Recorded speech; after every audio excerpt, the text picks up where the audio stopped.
Students, this is video number 4 on waves.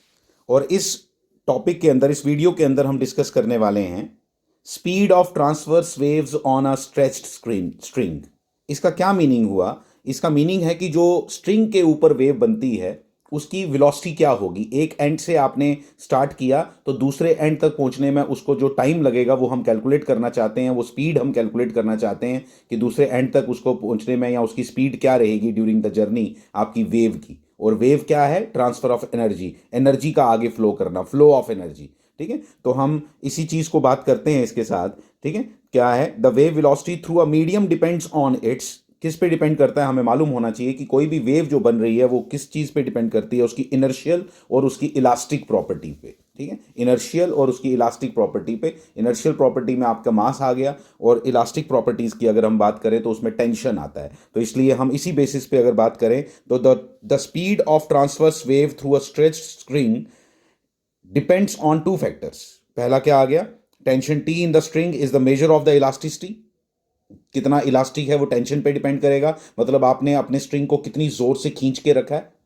और second, मास पर unit length. मास पर unit length को हम क्या बोलते हैं? Linear mass density.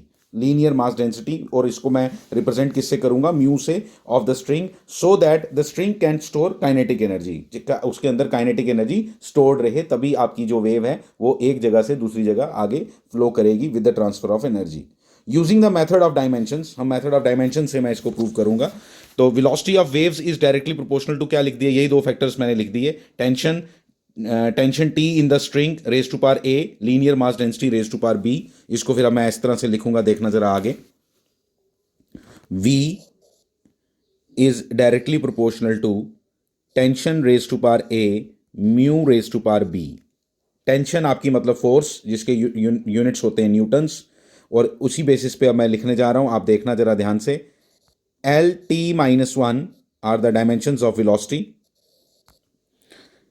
Is equal to dimensions of T. क्या होंगे डायमेंशंस ऑफ टी? होते हैं M L T minus two, force के डायमेंशंस। ये क्या है? म्यू क्या है? Mu is mass upon length. Mu is mass upon length, तो इसलिए क्या होंगे इसके dimensions? M L minus one raise to power b लिखो यहाँ, रेज टू पावर ए लिखो यहाँ, और ये ए और बी की वैल्यू हमने पता लगानी है using the method of dimensions. अभी देखते हैं क्या आता है। ठीक है, तो अगर हम एम की पावर देखें, एम की टोटल पावर क्या बनती है? एम की टोटल पावर बनती है M raise to power a और M raise to power b, है ना? तो यहां से क्या बन गया? A plus b. एम की पावर टोटल कितनी बनी?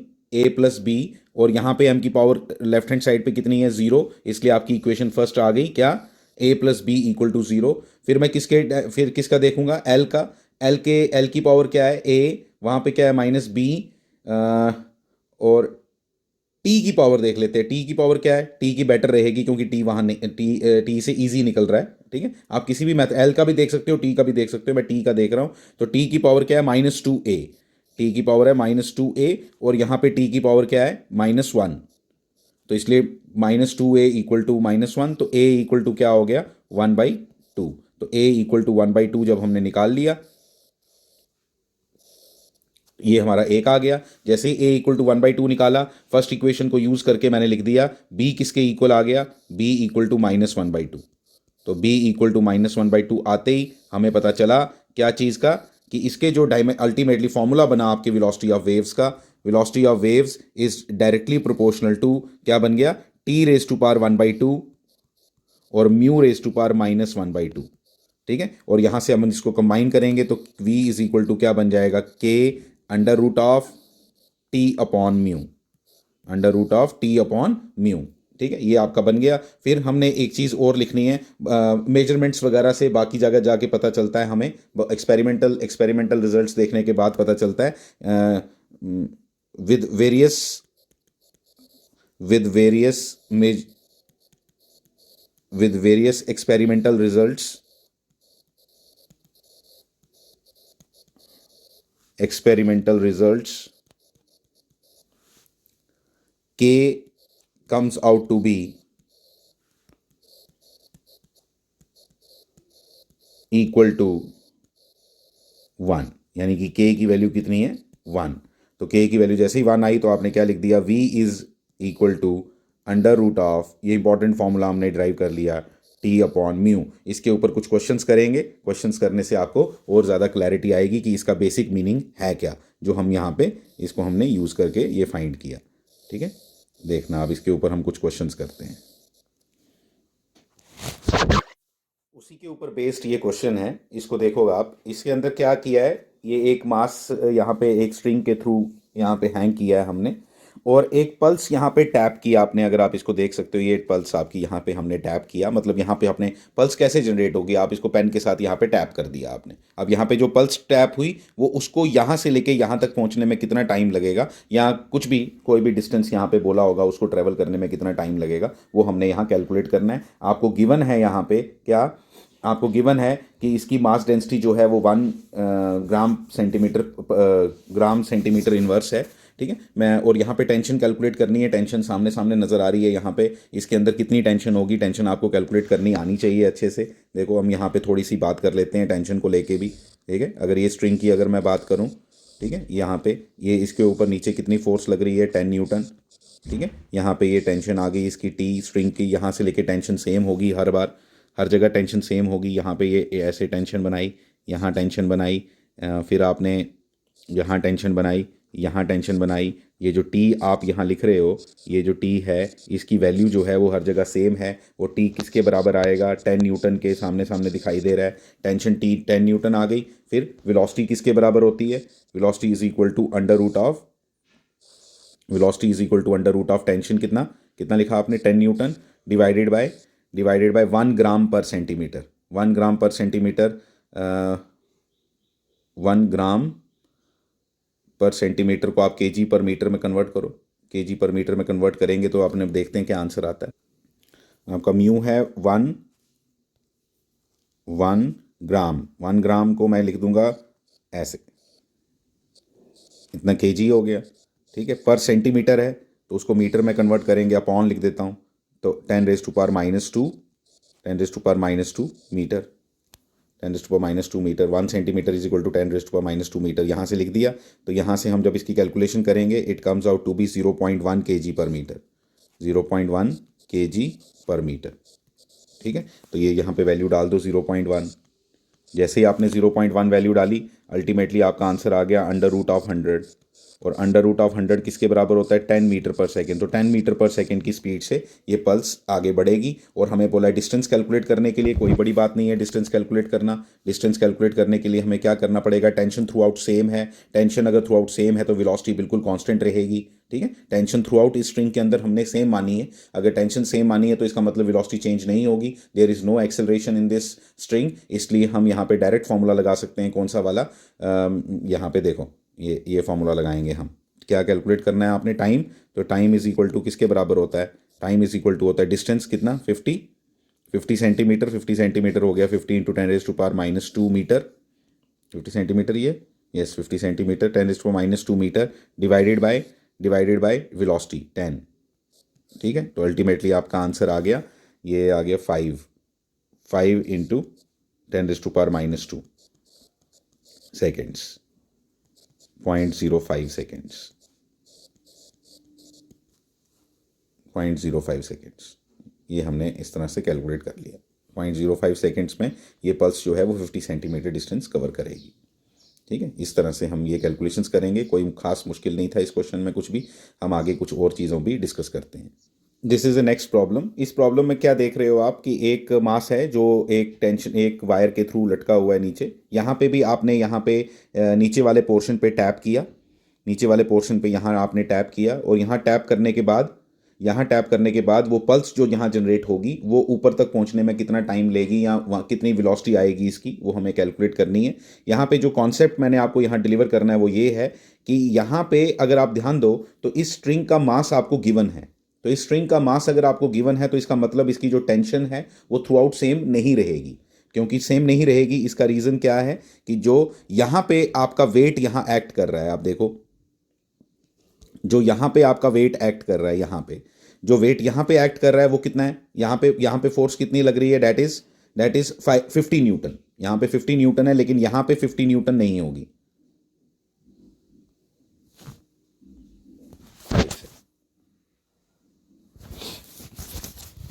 यहाँ पे 50 न्यूटन नहीं होगी, ठीक है, यहाँ पे 15 न्यूटन नहीं होगी। यहाँ पे जो फोर्स होगी वो कितनी होगी, वो that will be the summation of both the forces. किसका, अगर मान लो ये 1 मीटर का स्ट्रिंग है, अगर हम मान लें कि ये 1 मीटर का स्ट्रिंग है, तो यहाँ पे जो फोर्स यहाँ पे जो मास एक्ट कर रहा होगा इस पॉइंट पे, वो कितना होगा, वो कितना होगा, that will be equal to 5 plus 10 gram. 10 gram means 0.01 kg equal to 5.01 kg, ठीक है। और कितनी फोर्स लगेगी, 50.1 न्यूटन, ठीक है। 50.1 न्यूटन हमने उसको फोर्स में कन्वर्ट कर लिया, ठीक है।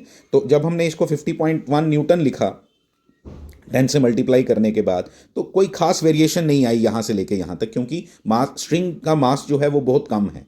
कई क्वेश्चंस के अंदर स्ट्रिंग का मास जो होगा वो अप्रिशिएबल होगा, तो फिर आपको वो टेंशन कंसिडर करनी पड़ेगी, सॉरी उसका वेरिएशन कंसिडर करनी पड़ेगी। लेकिन यहाँ पे हमने दोनों पॉइंट्स के बीच का डिफरेंस देखें तो दिस इज़ वेरी माइन्यूट। एक मीटर का हमने डिस्टेंस लिया, और 1 मीटर के डिस्टेंस के ऊपर कितना कितना डिफरेंस आ रहा है, जस्ट 0.1 न्यूटन का डिफरेंस आ रहा है। इसलिए हम ऐसे क्वेश्चंस के अंदर हम स्ट्रिंग के मास को निगलेक्ट कर देंगे इसके कंपैरिजन में, और सिंपल इसका क्वेश्चन करेंगे। यहाँ पे बड़ा सिंपल सा क्वेश्चन है ये, टेंशन कितनी आई, वही क्वेश्चन है ये, टेंशन कितनी आई, टेंशन इक्वल टू 50 न्यूटन आ गई, टेंशन इक्वल टू 50 न्यूटन आ गई। वेलोसिटी अगर आपको कैलकुलेट करनी है, that comes out to be 50 divided by 10 gram. 10 gram means 0.01 kg per metre, ठीक है। तो 0.1 kg per metre, under root of क्या बन गया ये, अंडर रूट ऑफ 5000 बन गया। अंडर रूट ऑफ 5000 मीन्स 10√50, ठीक है। बस 10√50 मीटर पर सेकेंड आपका आंसर आ गया, ठीक है। अगर डिस्टेंस दिया होता तो आप उसको जैसे मैंने ऊपर किया वैसे ही कर सकते हो। तो सिर्फ यहाँ पे क्या बात आपके साथ क्लियर करनी थी कि स्ट्रिंग का मास होने के बावजूद भी हम उसको कंसिडर क्यों नहीं कर रहे हैं, वो सारा डेटा बेस्ड काम है। डेटा इस तरह का है कि जो स्ट्रिंग का मास है वो बहुत कम है कंपैरेटिवली किसके, जो आपका जो एक्चुअल मास यहाँ पे आपका लटका है, जिसके कारण मेन टेंशन क्रिएट हो रही है, उसकी टेंशन। और जो आपके स्ट्रिंग के through out journey, through out उसके जो स्ट्रिंग के 1 मीटर के ऊपर हमने जब उसका वेरिएशन देखी तो वो बहुत कम आई। तो यहाँ पे ऐसे केसेस में जैसे आप देखोगे कि आपका मास जो है ब्लॉक का वो है 5 kg का, और लेकिन जो स्ट्रिंग का मास है वो ग्राम्स में दिया हुआ है पर मीटर में, ठीक है, ग्राम पर मीटर में दिया हुआ है। तो बहुत कम अगर होगा तो उसको आप निगलेक्ट कर सकते हो, लेकिन अगर कहीं पे अगर ऐसा अच्छा खासा मास होगा तो उसको कंसिडर करना पड़ेगा आपको उसकी कैलकुलेशंस के लिए, ठीक है। तो ये इसमें छोटी सी बातें आपके साथ क्लियर करनी थी जो मैंने आपको बता दी, ठीक है। दिस इज़ इम्पॉर्टेंट पार्ट, ये इसमें हमने डेरिवेशन की, ठीक है, और उसके बाद 2 क्वेश्चंस किए, और इसके आगे कुछ और क्वेश्चंस भी हम करते हैं। ये आपका नेक्स्ट क्वेश्चन है जिसके अंदर हम स्ट्रिंग का मास कंसिडर कर रहे हैं। ऊपर भी मैंने स्ट्रिंग का मास दिया था यहाँ पे, लेकिन यहाँ पे मैंने आपको बताया कि मास जो स्ट्रिंग का है वो निग्लिजिबल है किसके कंपैरिजन में, आपके जो मास यहाँ पे मेन मास लगाया हुआ है 5 kg का, उसके कंपैरिजन में जो आपका स्ट्रिंग का मास है वो बहुत कम है। इसलिए उसके कंपैरिजन में हमें कोई फ़र्क नहीं पड़ेगा, हम बॉटम मोस्ट पॉइंट और टॉप मोस्ट पॉइंट पे सेम टेंशन ले सकते हैं, थ्रू आउट द जर्नी हम सेम टेंशन ले सकते हैं, ठीक है। अब हम अगर बात करें किसकी, इस पर्टिकुलर स्ट्रिंग की जिसका अगर मास भी हो तो उसके साथ क्या होगा, आपने ये बात समझनी है अच्छे से। उस केस में क्या होगा, उसके लिए क्या बोला गया है कि ये एक स्ट्रिंग है जिसका मास, तभी मैंने थोड़ा मोटा दिखाया इसलिए कि उसका मास एप्रिशिएबल है, हैज़ टू बी कंसीडर्ड, ठीक है। तो यहाँ पे अब क्या क्या है यहाँ पे कि यहाँ पे आपने नीचे वाले पॉइंट पे टैप किया, और यहाँ पे डिस्टर्बेंस प्रोड्यूस हुई, इस नीचे वाले पॉइंट पे यहाँ पे डिस्टर्बेंस प्रोड्यूस हुई, यहाँ पे एक पल्स छोटी सी बनी, उसको ऊपर तक पहुँचने में कितना टाइम लगेगा, we have to calculate that. अब क्या है इसमें कहानी, अब इसमें समझने वाली बात ये है कि यहाँ पे कहीं पे किसी पर्टिकुलर पॉइंट पे जब ये पहुंचेगी, ठीक है, यहाँ पे tension through out the string is not same. यहाँ पे टेंशन 0 है बिल्कुल नीचे वाले पॉइंट पे, क्योंकि कोई भी मास लटक नहीं रहा इसके साथ, यहाँ टेंशन 0 है। बट यहाँ पे टेंशन 0 नहीं होगी, यहाँ पे तो टेंशन होगी कितनी, mg होगी, कितनी होगी, mg। हमें किसी पर्टिकुलर पॉइंट बीच में चाहिए कि यहाँ पे टेंशन कितनी होगी, ये हम फाइंड करना चाहते हैं कि यहाँ पे टेंशन कितनी होगी, ये हमें पता लगाना है, ठीक है। ये डिस्टेंस x पे अगर मैं बोलूँ कि यहाँ टेंशन किसी भी पर्टिकुलर पॉइंट x पे कितनी टेंशन होगी, ये हम पता लगाना चाहते हैं, तो इसको हम इस तरह से कैलकुलेट करेंगे, देखेंगे अभी, ठीक है।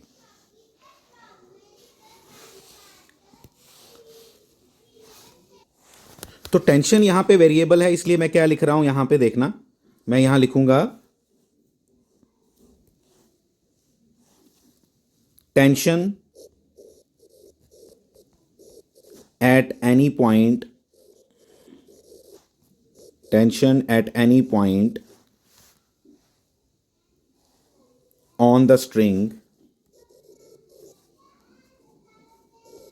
ठीक है, किसी भी डिस्टेंस एक्स पे क्या होगा वो, टी इज इक्वल टू क्या आएगी टेंशन, किसी भी डिस्टेंस पे क्या होगी, यहाँ पे मतलब यहाँ किसी पर्टिकुलर पॉइंट एक्स पे, तो पूरे स्ट्रिंग का मास कितना है, एम, तो एम अपॉन एल हो गया क्या, मास पर unit length, into distance X का साथ करेंगे तो आपको क्या मिलेगा, एक्स एक्स रॉड का लेंथ का मास, इस एक्स इधर से लेके इधर तक का जो मास अगर आपको फाइंड करना हो, सिंपल मैथमेटिक्स है, पूरी पूरी लेंथ एल हो तो मास कितना, एम, वन हो तो कितना, एम बाई एल, एक्स हो तो कितना, M by L into x, ये यहां से आया, तो ये इसका मास आ गया, मास को किससे मल्टीप्लाई करेंगे, जी से, तो आपका न्यूटन्स में कन्वर्ट होकर आपका टेंशन बन जाएगी, सिंपल बात, ठीक है। तो ये आपकी टेंशन आ गई, टेंशन जैसे ही आई तो हम वेलोसिटी लिख सकते हैं इस पर्टिकुलर पॉइंट पे, ऐसे लिखूंगा मैं, पूरा लिखो, वेलोसिटी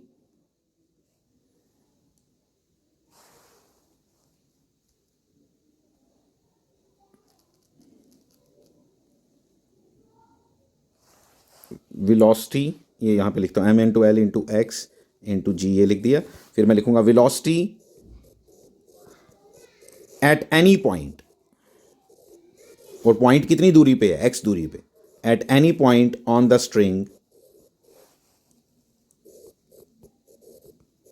ठीक है। वेलोसिटी हर जगह सेम नहीं है, टेंशन डिफरेंट है तो वेलोसिटी भी डिफरेंट होगी, क्योंकि वेलोसिटी का फॉर्मूला क्या है, वेलोसिटी का फॉर्मूला क्या है, v equal to under root of T by mu, under root of T by mu, और जब मैं टी बाई म्यू बोल रहा हूं तो टी अभी आपने लिखा ऊपर, अभी आपने टी लिखा कितना, M by L into x into g divided by mu क्या होता है, एम बाई एल, मास पर यूनिट लेंथ, यहां से अंडर रूट क्या आंसर आ गया, अंडर रूट एक्स जी, एक्स का प्रेजेंस होने का मतलब यही हुआ कि वेलोसिटी हर जगह सेम नहीं होगी, जैसे जैसे एक्स बढ़ता जाएगा, ऐसे एक्स बढ़ने का मतलब हुआ जैसे जैसे हम ऊपर चढ़ते जाएंगे टेंशन बढ़ने के कारण अल्टीमेटली वेलोसिटी स्ट्रिंग की बढ़ती जाएगी, अगर वेलोसिटी बढ़ रही है तो इसका मतलब यह हुआ कि अगर जब तक आप स्ट्रिंग के अंदर टेंशन सेम मान रहे थे तब तक आप ये मान रहे थे कि वेलोसिटी सेम रहेगी, लेकिन अब आप क्या मान रहे हो, वेलोसिटी स्ट्रिंग के टेंशन के चेंज होने के कारण आप ये मान रहे हो कि अब इसके अंदर वेलोसिटी चेंज होती जाएगी, अब वेलोसिटी चेंज होने के कारण अल्टीमेटली एक्सेलरेशन प्रोड्यूस होगी, और वो जो एक्सेलरेशन अगर मुझे कैलकुलेट करनी है तो हम कैसे कैलकुलेट करेंगे, v इक्वल टू ये आ गया, मैं एक्सेलरेशन a इक्वल टू लिखूंगा, acceleration a equal to v dv by d x equal to under root x ji into, ध्यान देना please, d v by d x, इसका मेरे को डेरिवेटिव लेना विद रिस्पेक्ट टू एक्स, वो होगा one upon two under root x G, two under root x जी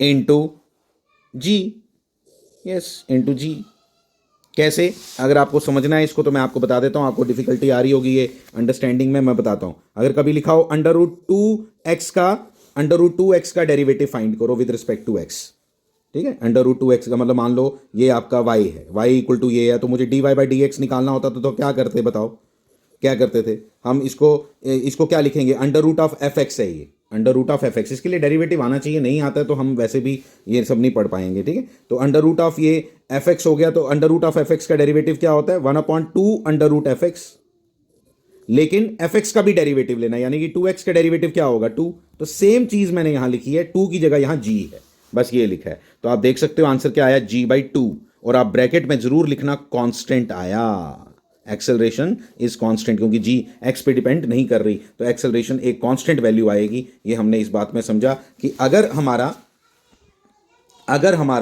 ये string जो है जिसका मास एप्रिशिएबल हो, अगर मैं कंसिडर करूं तो हमारी यहां पे एक्सेलरेशन क्या आती है, जी बाई टू, सबसे लोअर मोस्ट पॉइंट पे, आपकी सबसे लोअर मोस्ट पॉइंट पे, आप समझना इस बात को, ये इसके साथ कोई भी नीचे मास कनेक्टेड नहीं है, सबसे लोअर मोस्ट पॉइंट पे जो आपकी वेलोसिटी थी वो जीरो थी, जैसे जैसे ऊपर बढ़ते गए तो वेलोसिटी बढ़ती गई, कितनी कितनी वेलोसिटी किस रेट के साथ बढ़ रही है, जी बाई टू, ये आप याद भी रख सकते हो, जी बाई टू वैल्यू, ठीक है। अब इसके आगे मैं एक और बात आपको बताता हूं, एक और बात आप समझिए कि अगर अगर ये एक और मैं एक बनाता हूं केस, ये एक स्ट्रिंग ले लिया, इसके साथ एक मास ले लिया एम, एम ले लिया, यहाँ पे मैंने इसका मास और लेंथ इतना मान लिया, ठीक है। और अब मैं आपको बोलूँ इस केस में यहाँ पे एक्सेलरेशन कितनी आएगी, यहाँ पे एक्सेलरेशन कितनी आएगी, let me tell you, under root नहीं, g/2 ही आएगी। फिर डिफरेंस क्या होगा, डिफरेंस ये होगा कि यहाँ पे वेलोसिटी जीरो नहीं है, वहाँ पे लोअर मोस्ट पॉइंट पे वेलोसिटी कितनी थी, यहाँ पे लोअर मोस्ट पॉइंट पे वेलोसिटी कितनी थी, जीरो। ये याद रखना, यहाँ u इक्वल टू जीरो था, यहाँ u is not equal to zero, क्योंकि यहाँ पे तो टेंशन है इस m के कारण। फिर ऊपर जाते जाते एक्सेलरेशन आएगी, वो इतना ही आएगा, बस इतनी बात आप याद रखना। मैं आपको बता देता हूँ, u is not equal to zero. बाकी कैलकुलेशन वैसे ही करनी है जैसे हम कर रहे हैं, इसमें और कोई खास बात नहीं है, ठीक है। इसमें ये खास बात है इसमें कि हमने जो इसमें से अंडरस्टैंड किया वो ये इसमें कहानी थी जो मैंने आपको यहाँ पे बताई, ठीक है। यहाँ पे मैं वीडियो क्लोज कर रहा हूँ। Thank you very much.